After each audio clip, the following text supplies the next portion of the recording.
Have you ever felt like your mind was a crowded room where everyone is shouting at the exact same time? There was once a young soul named Elias, a 24-year-old living in a valley shadowed by great peaks. Elias was perpetually exhausted.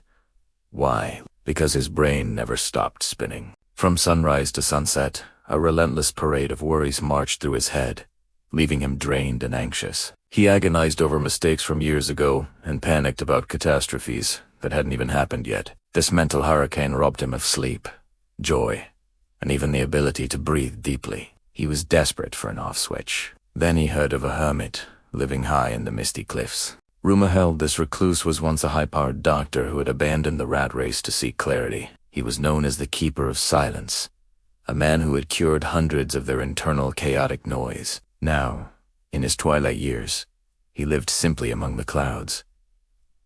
Elias felt a spark of hope ignite. He packed a bag that very hour. Perhaps, he whispered, this keeper can finally teach me how to shut out the noise. The climb was grueling, testing Elias's resolve. After days of struggle, he stumbled upon a vine-covered shack perched on a ledge. There sat the old man, motionless on a wooden stool, radiating a tranquility that seemed to hush the wind itself. Elias approached, bowing low. "Master," he stammered, "my head is a prison of noise.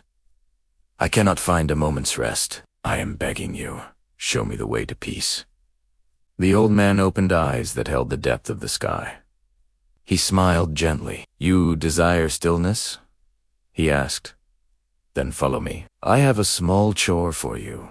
He led Elias to a rain barrel and dipped a shallow, hand-carved wooden bowl into it, filling it until the water domed precariously over the rim. It was so full that a mere tremble would cause a flood. He handed the vessel to Elias. "Walk," he commanded, "down to the market square and back to this doorstep. But heed this warning. You must not spill a single drop of this water." Elias stared, baffled. This was the great secret. But he was committed. He gripped the bowl, his knuckles white, and began his descent. The path through the village was a gauntlet of distractions. Merchants were screaming their wares, carts rattled violently over stones, and stray dogs fought aggressively over discarded scraps. The air was thick with the smell of spices and the roar of daily life, but Elias saw none of it. He didn't look left.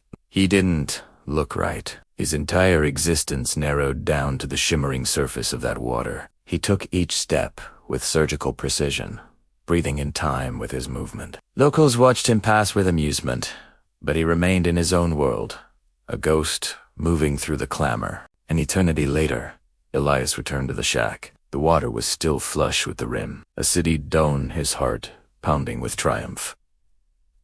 "I did it, master," he exhaled. "I carried it through the chaos and did not lose a drop." The old man nodded, a knowing look on his face. "Excellent. Now answer me this. Did you see the street performers dancing by the well? Did you hear the blacksmith hammering glowing iron?" Elias blinked, confused.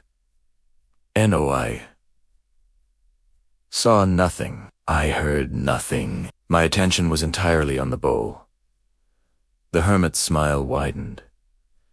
"And that, my boy, is the answer you sought. The secret was never about escaping the world, but anchoring your awareness deeply within it. When your mind is fully engaged in the here and now, there is no vacancy for fear, no room for regret, and no space for anxiety." He continued, "You were so consumed by the water that the noise of the village ceased to exist. You were not reliving the pains of the past. You were not dreading the uncertainties of the future. You were simply ... being." The realization hit Elias like a lightning bolt. This was the peace he had chased for so long. Serenity is not found in a different location. It is found in a different mindset. It is already within us, waiting for us to focus. Elias bowed deeply. "I understand now," he whispered. "To silence the storm, I must simply focus on the step I am taking." The golden sun dipped below the horizon, painting the sky in violet and gold. Elias began his journey home, but he was no longer the frantic boy who had arrived. He was grounded.